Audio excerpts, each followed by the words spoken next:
আপনি যদি প্রকৃতির কাছাকাছি যেতে চান, পাহাড়, নদী আর সবুজের মাঝে হারিয়ে যেতে চান, তাহলে সিলেটের জাফলং হতে পারে আপনার পরবর্তী গন্তব্য।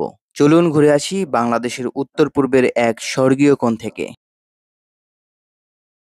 সকাল ৮টায় হযরত শাহজালাল রহমতুল্লাহি আলাইহির মাজার জিয়ারত করে আমরা চললাম প্রিয় জাফলং এর পথে। সিলেট শহরের দরগা গেট থেকে জাফলং জিরো পয়েন্টের দূরত্ব মাত্র ৫৮ কিলোমিটার। মসৃণ প্রশস্ত রোডের দুই পাশে আমরা প্রাকৃতিক দৃশ্য দেখতে দেখতে চলতে থাকলাম জাফলং এর পথে। সিলেটের পাহাড়ি রাস্তা, সবুজ চা বাগান আর প্রাকৃতিক সৌন্দর্যের অপরূপ দৃশ্য আমাদের চোখ ও মন আনন্দে ভরে তুলল। সাদা পাথর যাবার পথে আমরা যেমন রাস্তা হতেই দূর মেঘালয় রাজ্যের পাহাড়গুলি দেখতে পাচ্ছিলাম, জাফলং যাবার পথেও আমাদের একই রকম অভিজ্ঞতা হলো। জাফলং জিরো পয়েন্ট পার্কিং থেকে আপনি ওপাশের পাহাড়ের দিকে তাকালেই দেখতে পারবেন ডাউকি শহরের বাড়িঘর। আমি এখন দাঁড়িয়ে আছি জাফলং জিরো পয়েন্টে এবং আমার পেছনে যেই ঘরগুলো দেখছি ইউনিক লাগছে, এটা কিন্তু ভারতের মেঘালয় রাজ্যের ডাউকি। এপাশ থেকে বাসাগুলোর দিকে তাকালেই মনে হবে এগুলো পুতুলের বাড়িঘর। এত সুন্দর করে কারুকার্যময় করে এগুলো বানানো হয়েছে। অবাক বিস্ময় নিয়ে তাকিয়ে থাকলাম। জাফলং সিলেটের গোয়াইনঘাট উপজেলায় অবস্থিত একটি জনপ্রিয় পর্যটন স্থান।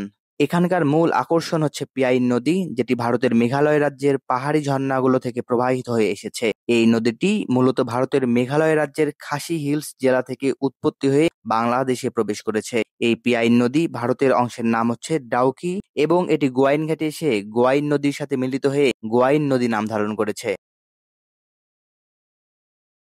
জাফলং জিরো পয়েন্টে যেতে হলে আপনাকে পাড়ি দিতে হবে অজস্র সিঁড়ি। সিঁড়িগুলো পাড়ি দিতে দিতে অবশ্যই আপনি ক্লান্ত হয়ে যাবেন। জিরো পয়েন্টে যেতে আপনি অনেক দোকান দেখতে পাবেন। সেখানে আপনি কম দামে বিভিন্ন ইন্ডিয়ান জিনিসপত্র কিনতে পারবেন। আমরা নৌকাঘাট থেকে একটি নৌকা ভাড়া করলাম, যেটি আমাদের মায়াবী ঝর্ণা দেখিয়ে আবার জিরো পয়েন্টে নিয়ে আসবে। মায়াবী ঝর্ণা নিয়ে পরবর্তীতে আরেকটি ভিডিও বানাবো। জাফলং এ এসে আমরা একটি নৌকা যোগে আমরা মায়াবী ঝর্ণা দেখতে যাচ্ছি। তো আমার পেছনে যে এই যে পাহাড় দেখতে পাচ্ছেন, এগুলো কিন্তু ভারতের মেঘালয় রাজ্যের পাহাড় এবং আমরা জানি যে মেঘালয় রাজ্যে একটা পাহাড় বেষ্টিত রাজ্য, সেখানে অনেক বেশি বৃষ্টিপাত হয়। আমরা একটু আগে দেখিয়েছি ডাউকি শহর এবং এই যে জাফলং এর নদী, এই নদীর যে স্বচ্ছ জলধারায় আমরা নৌকা বেয়ে ও পাশে যাচ্ছি, এক দারুণ অনুভূতি মনে হচ্ছে।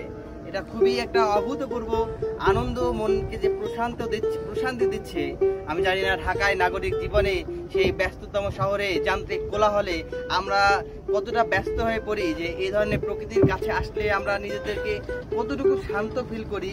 যেমন এই শান্ত নদীর মতো বয়ে চলা জীবনের সমস্ত সুখ দুঃখ যেন এখানে এসে শীতল জলে এসে মিলিত হয়, মিটিগেট হয়ে যায় আমাদের সেই যান্ত্রিক কোলাহলগুলো। এই নদীর জলের মতো সেই স্নিগ্ধ শীতল যে পরিবেশটা আমরা দেখি, সেই পরিবেশ এই ধরনের শুধুমাত্র কোনো কৃত্রিম কোনো কিছু দিয়ে সেই ধরনের পরিবেশ বা সেই ধরনের আবহাওয়া কিন্তু ক্রিয়েট করা সম্ভব হবে না।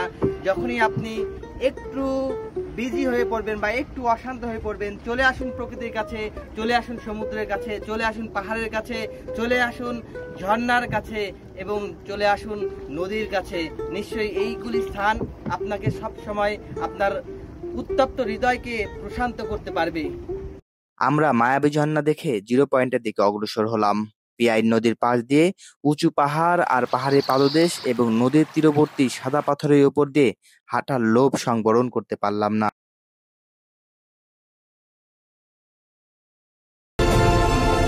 আমি এখন দাঁড়িয়ে রয়েছি জাফলং এ এবং আমার পেছনে যেটা দেখা যাচ্ছে একটি ব্রিজ দেখা যাচ্ছে।